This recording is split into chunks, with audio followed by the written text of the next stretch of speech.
namni boru gaafii rabbiin umrii kee keessatti maal dalayte isa gaafatu jalaa bahu barbaadu kamu yaada isaa qaamaanillee yaadaanillee horii isaatiinillee bira dhaabata jennee yaanna. Namni keenya bakka itti salaatu dhabee rakkataa ture. Namni ruuhi hin jiru nurraa hafa jennee yaannu nurra nafinallee jenna. Ustaazonni kennin guyyaa boru sagantaa ajaa'ibaa ta'e kan qabanii isinis akka irratti hirmaatan asumaan affeerraa keenya si taasisa. Nama dhuguma rabbiif keessa buufadha jedhe iddoon sun iddoo seenaati. Ashaaraa dhalootaati.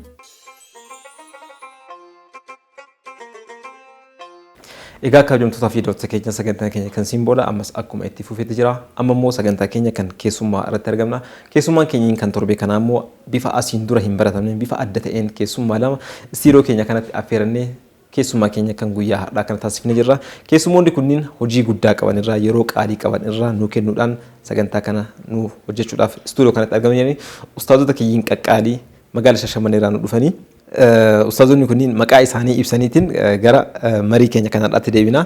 Mee bitaarraa moo mirgarraa haa eegallu dura? Mirgi eenyuuf mirgi garame? Isaaniif mirgi garasii sheek isinirraa haa eegalluti. Mee maqaa keessan nu himaati. Bismillahir Rahmanir Rahim. Alhamdulillahi Rabbil Alamin. Assalatu wassalamu ala Rasulillahi sallallahu alaihi wasallam. Maqaan kiyya Sheekh Muhammad Badhaasoo. إمام مسجد الحكمي في قاضي منبرتي شريعات كم مقالة شاشمني ما شاء الله ترتي بريدو سي وجين تاسن إن شاء الله شنو أستاذ أنا كامل حسن فلما أنا أنجلني إنه أكسيت بين نجي مقالة كيسن أشوف مقالة مش شاشمنيت أستاذني يروح لاتي مقالة ثانية كانت يا مولى نمو شيء كامل كان جدوني لكن إنسان بيغنو إنسان مو مقالة ثانية kan jalqaba san irraa hambisaniiti maqaa isaanii kama jalqaba isaanii moggee qofa nu himan nu garumoo Sheek Kaamil jedhaatiin kan turtii keenya kan taasisnu mee guyyaa har'aa kana immoo ustaazonni kenniin kunniin kan nu fuulduratti argaman magaalaa Shashamannee irraa kan dhufanii magaalaa Shashamannee immoo yoo jedhamu yeroo ammaa kana keessattuu torbee darbiin kan irraa eegaleetiin hamma sanbata nu fuulduraa kanatti sagantaa guddaan akka qophaa'u ni beekama mariin keenya kan guyyaa har'aallee maal akka ta'u ni beekama mee ustaazota keenya wajjin turtii gabaabaa fi hedduu murteessaa ta'e kan taasisnu gaafii tokko irraa eegala. Masjidni Abboostoo yookaan immoo Masjidni Salaam magaalaa Shashamannee keessatti bu'uurri isaa akkam ture? Ustaaz carraa akkamitti isin haa kennu? Egaa Bismillahir Rahmanir Rahim. Bu'uurri isaa masjidni kun iddoon sun iddoo xiqqaadha. Hiika hoolotaa jedhanii beekama. Uummanni keenya lafti sun bakka giddugala uummata keenyaati, oolmaa nama keenyaati. Uummanni Islaamaa ammallee handhuura magaalaa Shashamannee guddittii ta'uu wajjin namni keenya bakka itti salaatu dhabee rakkataa tureetu. Waggoota 60 keessatti abboonni teenya akka seenaan nu gahetti iddoo san hawwanii gaafataa turanii iddoo san irraa dhiibamanii gara Masjid al-Hikam anamma itti imaamaa sanitti yeroo san caakkaadha maskiinni sun achitti nuuf hayyamame jedhanii yaa'u kennaa kenne dhuunfaadha. Mootummaa hayyamu malee socho'uun hin danda'amu isa achi nu hayyamanii kana nuu kennaa jedhanii duukadhatan dhooggatanii yeroo hedduu haasa'aa ture jaarsonni keenya haasa'aa ture mucaan tokko mana gandaa galaa nama muslimaati Jamaal jedhama iddoo sanitti lafa xiqqoo wayii kutee uummanni achitti tartaraan salfii dhaabataa salaataa ture kanarraa laallamee maali seenaan kalee dhageenyullee iddoo kanatti maskiinni nu barbaachisa jedhee uummanni keenya yeroo guddaa bu'aa ture amma yeroo mirga argannetti yeroo carraa argannetti maskiida kana asitti argatuu qabna kan jedhu uummanni keenya hedduu irratti haasa'aa ture aarsaatti kafalamee iddoo san gurbaan sun irratti hidhamaa ture. Jamaaliin sun irratti hidhamaa ture maayikii ol baasee wanni azaanu haraqee gurgurama garasitti naannoofni isaa akkasii naannoo san keessa fasaada baay'ata. Nama abbaa warraa 46 jira naannoo san. Abbaa warraa 46 iddoo san irratti naannoo sanii jira. Manni kun haraqee kuilee haraqee jidduu kanatti namni salaatutti onnoo fana majjisaa turanii rakkoo guddaatu ture amma kana yeroo gabaabaa kana keessatti ibsuu hin danda'u. Egaa iddoon tun nuu kennamuu qabdi ka jedhu iftaara sagantaa iftaaraa goonee uummanni magaalaa Shaashamannee jaarsonni yaa'ee pirezidaantiin mootummaa naannoo Oromiyaa Obbo Shimallis Abdiisaa iftaara isa irratti argamanii dhaabatee uummanni afoo isaanii dhaabatee boo'ee iddoo tana nuu kenni waan biraa asiin baatu agartan nuu kennu jedhanii warwaatanii anis ummata Shaashamannee hin hongessu iddoo tana har'arraa jalqabee kantiibaan ji'a lamadhaatiif fixxee xumurtee saayitii kana isaanii yoon kenne hin ari'amta jedhee. Murtee jechuudha. Amma murteesseera isinii kenneera fixiifi jedheen na beeksisi. Yoo na beeksisuu baatte itti gaafatamta. Itti gaafatamta. Walumaa galatti yaa qabsoon itti fuuftee warri yeroo sanillee nu gargaaree iddoo san mana 46 san oofnee keessaa fidnee mana tokkotti kaaree 200 kaareen tootaaliin isaa kaaree 7,513 kan yeroo ammaa kana jiru jechuudha. Kan tootaaliin nuufi saayitiin killaata ilaalamee nu kenna. Hintsaa gurguddaa investimentiin kenname irra jira karaatiin jechuudha. Hintsaa san keessaa tokkocha binnee fidnee jira. Kaaree 200 isin bichaa nafti. Manniin kaawwan ka gandaallee jijjiirraa ijaarsa maalii garas miliyoona 72 ummanni Shaashamannee irratti tarabarrabee keessaa fixee yeroo ammaa qulqulleesse maskiida ijaaruudhaaf beezmentii fixee tokko staappii tokko uwwifnee yeroo ammaa teeleetoonii guddaa akka Shaashamannee oduu hin taane akka Arsii Lixaa oduu hin taane akka Oromiyaa oduu hin taane akka guutuu biyyaatitti waamichi godhamee jira. Akka addunyaatitti nama rabbitti amane nama dhuguma rabbiif keessa buufadha jedhe iddoon sun iddoo seenaati. Ashaaraa dhalootaati. Dhaloonni kun akka itti fayyadamu seenaan ni yaadatti. Dhaloonni kun amma dhaloota kana jalqabe waan kana isa kana irratti waamicha goonee fi guyyaa gaafa gurraan dhala tokkoo 2018tti uummata keenya balbala bannee teennee eeggatu irratti jirra. Alhamdulillah. Warri sagaleen kun isa bira gahee hundisaa akka nu bira jiraattan isin jenna. Warri duniyaa kanarra jiru diin rabbii qabate kalima laa ilaaha illallah warri waliin qabnu tokko uduun hafin akka harka ofii gara keenya dheeressanii waan tana nu gargaaran jenna. Waa hedduu nu gaafata. Bajanni isaan maskiida amma hagas ga'u. Maskiidni kun hintsaa guddaadha. Hintsaan waqfii hintsaan lamaan tokkochi bitameera. Kun ganaa bitama. Kabiraa mana barnootaa kaarameetirii 4,481 bakka jedhamutti buutiingi lafaa ol baafamee achitti hafee jira. Piroojeektii 3 barbaanna. 3 kana kaaree 7,000 kanarratti kana ala. Kana jechuun timirti beetiin kana ala. Kun ammoo hintsaanii lamaan amma jennu kanuma irra jira. 7,000 irra jira jechuudha. Kanaaf walumaa galatti baasiin isaa amma yeroo ammaa nu gaafata. Akka gabayaa yeroo ammaa kanatti biliyoona 2.5 nu gaafata jechuudha. Zuuriyaa isaa hintsa jira. Hintsaan G+2 jira. Zuuriyaa maskiidaa jechuudha. Istaandaardii Istaanbul Turkiitti jalqabameera. Yaa'u miidiyaa adda addaa irratti illee hafafamaa jira argaa jirtanii. Kanaaf yeroo ammaa gabayaan teenya Shaashamanneen shaashaan baay'attee uummata musliimaa waamachuu irra jirti. Kanaafuu Shaashamannee qofaa miti, Oromiyaa qofaa miti, Itoophiyaa qofaa miti akka addunyaatti wanti Shaashamannee deemu kana qobanii. Mee ustaaz gara keessan isin deebisa. Masjidni kun sochiin erga eegalamee jijjiirama guddaadha kan naannoo sanitti argame. Masjida sana akka nuti hundi keenya beeknu akkuma ammallee sheekni keenya nu kaasanii namni dhuunfaa tokko maqaan isaa kan Jamaal jedhamu. Rabbiin umrii isaanii nuuf haa dheeressu. Isaaniifis firii guddaadha yeroo ammaa kana jechuudha.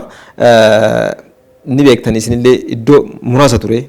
Iddoo muraasa sanirraa immoo tattaaffii uummata magaalaa Shaashamanneetiin jijjiiramni kun hundi argee jira. Mee hawaasni magaalaa Shaashamannee masjidni kun bu'uura godhachuudhaan wal qabateetiin yeroo ammaa kan akka addunyaatti dhiibbaa uumuudhaaf lammaffaa immoo piroojeektii guddaa qabatee deemu kana galmaan gahuudhaaf uummanni Shaashamannee bu'uura irraa kaaseetiin sochii isaa maal fakkaata ture? Akkamitti simannaa uummata akkamitti argitan isin?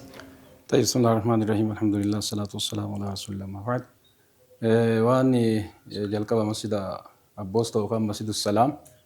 Masjid Abboostoo jechuun iddoo inni itti argamuun yaamama. Maqaan isaa Masjidus Salaami. Sheek Muhammad waan jiru ibsanii jiranii isarra deebi'u. Naannoon suni akkuma isaan ibsan naannoo dura masjidni hin jirre bakka itti rabbiin hin gabbaramne ture bakki sun bakka fasaadni biraa irratti hojjetamu ture. Walumaa gala naannawa Abboostoo san azaanni keessatti hin dhagahamu sagalee biraa yoo ta'e malee sagalee biraattu iddoo sanii dhagahama. Sagaleen kalimaan rabbi azaanni bakka sanii hin dhagahamu. Amma ammoo yeroo ammaa azaanatu godhama salaatatu salaatama jama'aa fi jum'aan sadarkama amma irra jiru kanatti hawaasa keenyaaf muslimtoota magaalaa Shaashamanneetiif walumaa gala uummata islaamaatiif gammachuu guddatu jira sadarkama amma irra jiru kanatti jechuudha. Amma ammoo masjidni amma ijaaramaa jiru masjida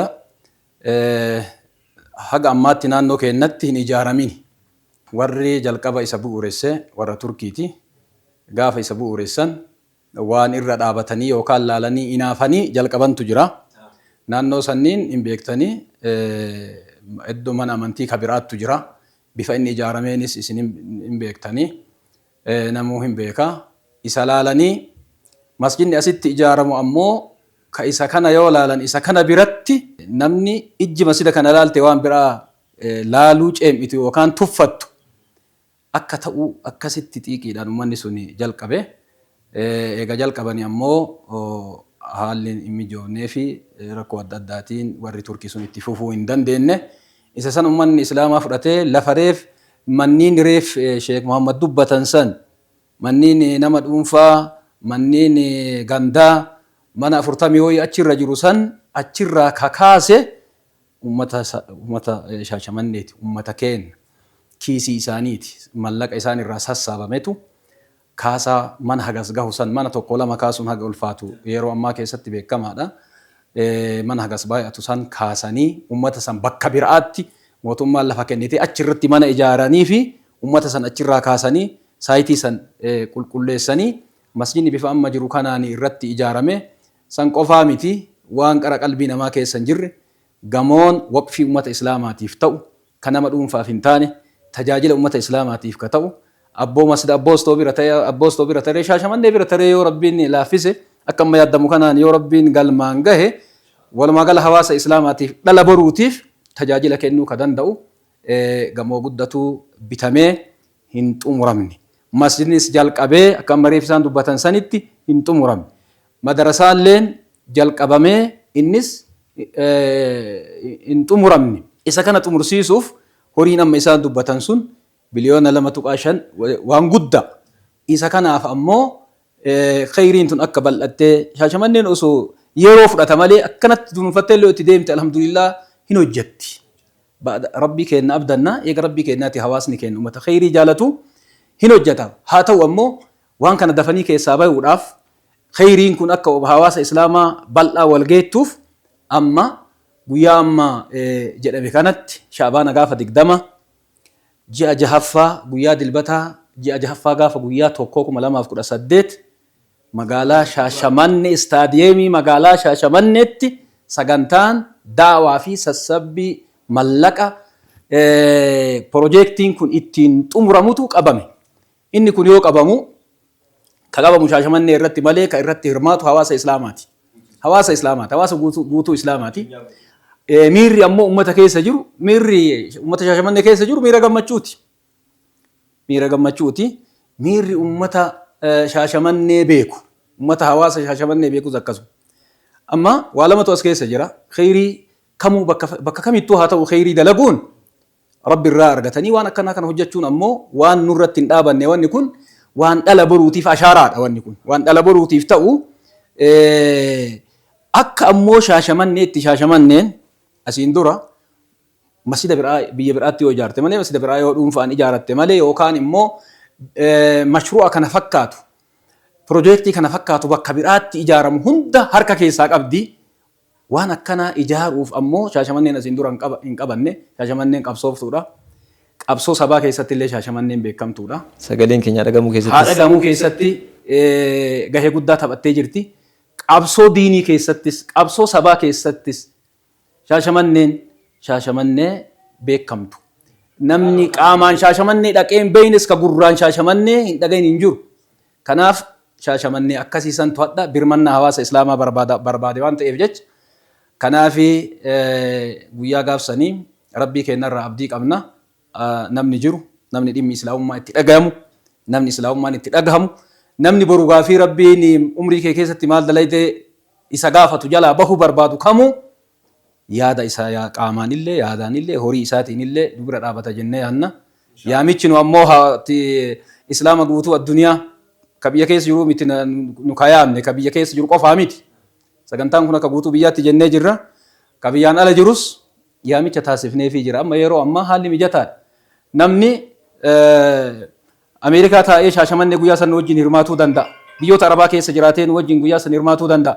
Dawwa Afrikaa taa'ee guyyaa san wajjin hirmaatuu danda'a. Naannoon ammoo keessatti maqaa dha'u kun akka addunyaatti ta'ee bakka ergaan keenya gahee namni keenya jiru bakka ijoolleen teenya jirtu bakka namni keenya jiru bakka sagantaan kun irratti qindaayaa jiru waan ta'eef jecha kanaaf guyyaa san irratti inshallah namni ruuhi hin jiru nurraa hafa jennee yaannu nurraa nafinallee jennaan. Inshallah namni tokkofu ustaazonni keenyin amsa gurguddaa dabarsee jirani mee amma yeroon keessallee gabaabaa ta'uudhaan wal qabateetiin gaafii tokko tokko of isin gaafadheetiin isin geggeessa gaafiin amma isin gaafadhu ustaaz isinii fi masjiidni abboostoodha akka hundi keenya bennu gaafa jalqabaa namni isin jettan sun bu'uureesseetiin achitti salaanni eegalamu iddoo muraasa turte iddoo saffaa lama sadii achi ol salaachisuu hin dandeenye turte amma immoo lafti sun hundi babal'ate kaariin 7,000 olii kun birmannaa hawaasa magaalaa Shaashamanneetii fi rabbiin gargaareetiin dhufee jira.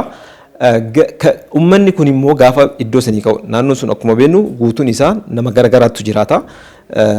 Amma immoo masjiidni sun lafti isaa babal'ateetiin kaarii 7,000 gahee jira. Kana jechuun immoo namoonni achira jiran iddoo biraatti jijjiiramanii jechuudha. Yeroo baay'ee piroojeektiin hedduun gaafa hojjetamu nuti akka beeknutti namoonni irra hedduun isaanii mana isaanii irraa gaafa bahan bo'aatiin kan ka'an dirqamaan dhiibamaniitiin kan ka'an garuu immoo masjiida kana keessatti ijaarsa masjiida kana keessatti waan kana hin argineeyyu mee akkami iccitiin isaa. Ajaa'iba akkuma ati jettu nuti mana amantaati manni amantaa nama gammachiisuu qaba keessa da'awaadha nama mana isaa manni isaa lallaaftu sadarkaa istaandaardii kan eeggate yoo ijaarulles mana bareeda kan istaandaardii eeggate nu eebbisaa nu keessaa yaa'e yeroo keessaa yaa'u kabittaa gurgurtaallee gatii namni kenna irratti dabaltii dabalaa kun nu gammadaa deemi jedha akkasi keessaa yaa'u manniin gandaa akka ijaarreef illee hattan qorqoorroof balbalallee waan barbaadduun dalagadhu diigadhuuf maa fudhadhu deebadhu jennee gammachiisaa keessanii yaa'an uummanni achi yaa'e hundi uummata islaamaa akkana islaamni jedha gammadaa yaa'e malee namni tokko namni booyaa gaddaa yaa'e gandatanii hin jiru. Ajaa'iba maskiida saniiti yaa'u badhinna amma maskiinni hin tsaan amma irra ciisu qofa reefuu amma irra sinii dabre irraa kaaree mitirii 2,200 irratti gamoon kun irra dhaabbatu. Kun amma akka biyya keenyaatti hin beeku maskiinni akkasii kun yoo bakka wanni hin jenne wayiitti argame malee hin jiru. Dorgommaan hin jiran hin fakkaatu. Masjiida guddaadha. Istaandaardiin isaallee akka biyya Istaanbul irraa fuudhee warri diizaayinii isaa hojjetee akkasitti jalqabee wanna jedhe waan ta'eef kanaaf san. Gamoon ammaa kunis G+4dha gamoon bitame kunis. Kaaree mitirii 375 irratti. Ta'amma hafteetu kaaree mitirii 200 qofa. Ta'amma hafteetu jechuudha. Kanaaf uummanni sunillee gammadaa yaa'ee dachiinis kana fakkaata. Dachiin maskiinni akkanaa bareen irratti ijaaramu hoogganaan dhimma Islaamaa Itiyoophiyaa federaalaa dhufanii kaleessa bananii turanii waamicha ummata Islaamaa addunyaa jiru hundaaf waamsi ergaan gahee jira. Har'a kunoo jalqabee bane buusii keessan gumaacha keessan har'arraa Shaashamanneen biyya seenaa qabdu har'a ka irra jirru masgajaa sheeka keenya Haajasan Gammadaa irra jirra naa dhaqqabaa jedhanii addunyaa nuu dhaqqabsiisanii jiran. Nus arrabuma isaanii akkuma isaan nuun jedhan nu dhaqqabaa nu waliin ijaaraa ufumaaf ijaarattanii akhiraa keessaniif ijaarattanii dachii Haajasan Gammadaa Haaji Hamiid Arsichaa Sheekh Hussein Haaji Hussein Abbiyyuu mashaayikan gurdaan aqiidaa beekamtuun biyya qabsoo biyya Haajasan Gammadaa jechuun bazawee diin callaafii miti sabaafillee mirga dhala namaatiifillee nama qabsaayanii har'a islaamaa miti namni biraa Haajasan Gammadaa hawaltii ijaarra jennaan shari'a mannu dhoo warqiin ijaara jedhee namni tokko maqaa isaan dha'u abbaa qabeenyaa magaalaa Shaashamannee keessa jiru. Islaama nadhii isaa koottaa warqiin bakka shaashee jettan isa irratti Haajasan Gammadaa kaasee achitti dhaabaa. Haajasan amantaa qofaa miti mirga dhala namummaatiif falmatee yeroo hagamii mukaggalee rabbi san hin ajjeefne yeroo ofiitiif deemanii jedhee haga irraa dubbatu san gahee jechuudha. Kanaaf walumaa galatti Shaashamanneen biyya namoota akkanaa dachii seenaa akkanaa qabdu waan taateef nu birmadhaan waamicha kenna waamicha dhimma islaama federaalaati waamicha dhimma islaama oromiyaati kadeessa oromiyaan illee akkasuma waliin dhaabbatanii itti aanaan durataa dhimma islaama naannoo oromiyaa illee waamicha godhanii jiranii akkasuma kantiibaan magaala keenyaatii fi bulchiinsi godina Arsii Lixaas dhaabbatanii keessummaa simatanii waamicha addunyaa maraaf godhanii waan ta'eef sumayyoonni biyya arabaa jiranis ta'e biyya awurooppaa ta'e Ameerikaa ta'e Awustiraaliyaa biyyoonni hunduu akka nu wajjin dhaabbattan jennee waamicha keenya isinii dhiyeessina jedha. Ustaad gara isaanii darbuudhaan dura gaafii takkatu jidduu kana naa dhufe Shaashamanneen guyyaa sanbata guddaa yookaan immoo guyyaa dilbata nu fuuldura kana sagantaa guddaadha kan qopheessirtu sagantaa magaalaa miti biyya akka idil addunyaatti sagantaa namni hundi quba qabuudha kan qopheessite kanaan wal qabatee immoo keessummoota hedduutu yeroo ammaa kana magaalaa Shaashamanneelee kan galan hedduutu jira guyyaa buruus namoonni galan hedduutu jira haalli nageenyaa isin mootummaa wajjin taatanii bulchiinsa magaalaa Shaashamannee bulchiinsaaf nageenya magaalaa Shaashamannee wajjin taataniitiin wanti itti hojjetamee wanti qophaa'ee shabaaban magaalaa Shaashamannees sagantaa kana milkeessuu keessatti hojiileen hojjetame maaliif namni tokko keessummaa ta'eetiin gaafa magaalaa kana dhufu komfortiin itti dhagahamuu qaba nageenyi itti dhagahamuu qaba kana hojjechuudhaan wal qabatee mootummaa wajjin bulchiinsa magaalaa wajjin hariiroo isin qabdan sagantaa kana milkeessuu keessatti maal fakkaata? Ajaa'iba bareeda na gaafatte kana miidiyaa irratti arguu dandeettan. Shabaabni magaala Shaashamannee namni 1,000 ol dhimma kanaaf qophaa'ee uffata isaa sirreeffatee yeroo ammaa istaadiyeemii qulqulleeffataa akka itti deemu sirreeffataa nageenya biyyaa eeguudhaaf mootummaa wajjin ta'ee poolisii wajjin ta'ee qaama mootummaa nageenya eegu hunda isaa wajjin ta'ee waliin watta'anii akka cimaadhaan akkasitti jiran. Nageenyi naannoo keenyaa ammoo akka magaala keenyaa nageenya amansiisaadha. Wama shakkii takka illee hin qabnu. Izni rabbiitiin biyya nagahaati. Biyya yeroo ammaa ciistee bultu wama rakkoon tokko natu qayettee utuu hin shakkine akkasii bulaartu waan ta'eef abdii qabna rabbii keenyarraa. Gasii uummata keenyarraa illee abdii qabna. Qopheen keenyallee guddaadha. Shabaabni keenyallee itti qophaa'eera. Mootummaan illee itti qophaa'eera. Qaamni dhimmi ilaallatu hunduu itti qophaa'eetiin jira jechuudha. Kanaafuu bishaan illee hin jigu jechuudha gaafsan. Inshaallah. Ustaaz gara keessan dhufa. Gaafii xumuraati. Gaafiin tun gaafii jabduu isin gaafachuudha deema ustaaz. Sirriitti akkana ibsitan barbaada. Ijaarsi tokko gaafa ijaaramu arkitektiin yookaan diizaayiniin isaa magaalaa saniin guddina magaalaa sanii sadarkaa hammatee tokko ol kaasuun dirqama. Namni dhuunfaanis haa ta'u dhaabbataanis haa ta'u gaafa gamoo tokko ijaaru naannoo san jijjiiruu qaba gamoon sun yoo hin taane mootummaan diizaayinii san kuffisuu danda'a jechuudha. Kanaaf iddoon masjiidni salaam kun itti argamu giddugala magaalaati Abboostootti argama. Yeroo ammaa kana masjiida kana ijaaruu qofa osoo hin ta'in mootummaanis naannoo san bareechuu wal qabateetiin sochii garaagaraa taasisaatiin kan jiru. Masjiidni kun gaafa ijaaramee xumuramee yoo rabbi jedhe masjiidni kun gaafa ijaaramee xumuramee sadarkaa barbaadamu irra gahe magaalaan Shaashamannee diizaayiniin isii yookaan immoo arkitektiin magaalaa Shaashamanneedha. Maal fakkaata jettanii yaaddamme isin? Amma marra taataniitiin gara fuuldura masjiidni kun ijaaramee gaafa xumurame kana fakkaata jettanii yoo yaaddan maaltu isin mul'atame? Inshaallah wanni yaadame guddaadha. Masjida kana keessatti wanni masjidni kun hammate guddaadha. Masjidni kunis akkuma reef jenne sadarkaa biyya keenyatti miti sadarkaa Afrikaatti masjida hin ijaaramin jennee yaanna. Inni kun ogeessa akka addunyaatti beekamu Turkii qabdu nama lamatu hojjete. Diizaayina isaa inni duraa hojjetee deeme isa ogeessa lammaffaa akka biyya biraa jiru Turkii nama itti amantu yaamtee marsaa lammaffaa dhufe irra deebi'ee hojjetee mirkaneesse. Kanaaf wanni nu eegaa jirru guddaa rabbi achiin nu haa ga'u malee masjidni salaam kan ijaaramaa jiru kuni guddina magaalaa Shaashamanneeti. Bareeduma tolina magaalaa Shaashamanneeti. Miidhagina Shaashamanneeti. Guddina Shaashamanneeti. Masjidoonni kamuu iddoon amantii kamuu wayita ijaaramu wanni bareenni tokko wayita ijaaramu qabeenya magaalaa saniiti. Miidhagina magaalaa saniiti. Abboostoo qofa miti Shaashamannee tolchuu danda'a. Magaalaan Shaashamannee illee magaalaa guddina irra jirtu. Magaalaa bareeduma irra jirtu. Akkuma magaalota yeroo ammaa keessatti irratti xiyyeeffatanii bareeduma isii irratti dalagaa jiran. Shaashamannee illee bifa saniin faana deemaa jirti. Kanaaf keessumattuu naannoon suni wayita masjidni bifa kanaan ijaaramu magaalaa illee bareeduma isii wajjin Shaashamanneen bareeduma qara qabdu irratti bareeduma dabalatti. Uummanni Islaamaa waan jabaa waan gaarii waan bareedaa arguuf deema. Waan nu yaadnee fi karoorfanne kana rabbiin nuun haa ga'u malee wanni ijaaramu kun waan namni itti boonu waan namni itti gammadu qaamni kamuu Islaama qofaa miti bira taree qaamni namni Islaama hin ta'inis warri namni magaalaa san jiraatu itti gammaduu ka danda'u waan magaalaa san tolchuu waan magaalaa san bareechuu warri magaalaa san bulchus waan itti gammaduu danda'u misooma guddina magaalaa saniiti.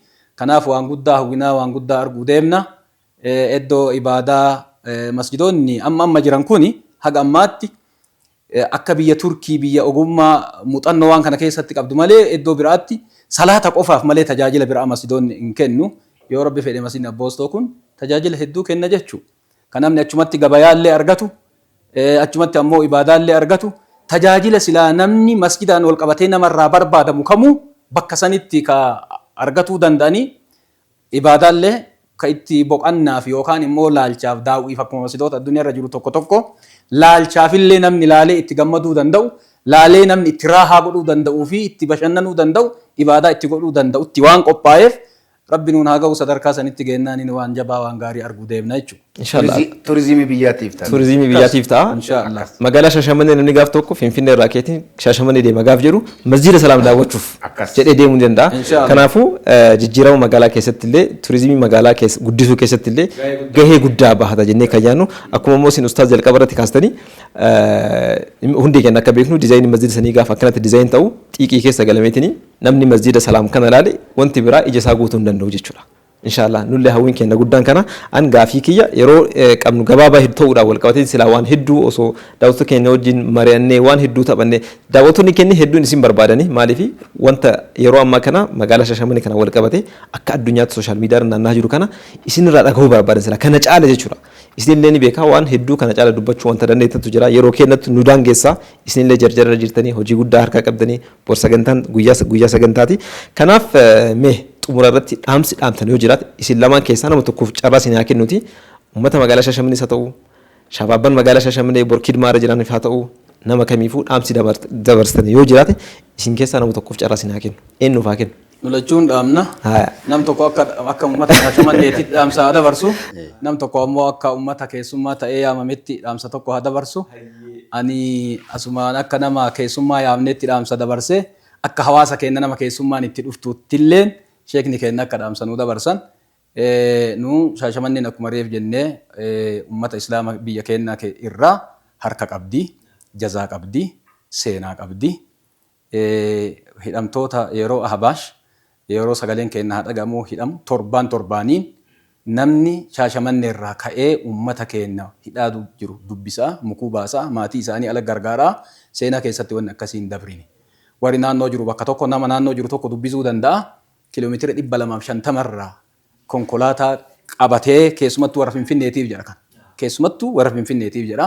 Keessumattuu warra yeroo san dhimma islaamummaatiif miidhameef jedha. Warra yeroo san hidhame, maatii warra yeroo san maatiin sun irraa hidhame, hawaasa islaama yoo san hidhamuu warra sagaleen keenya haa dhagahamuutiif hidhamee saniif qalbiin cabde hundaaf jedha keessattuu warra magaalaa Finfinnee jiraatuuf jedha.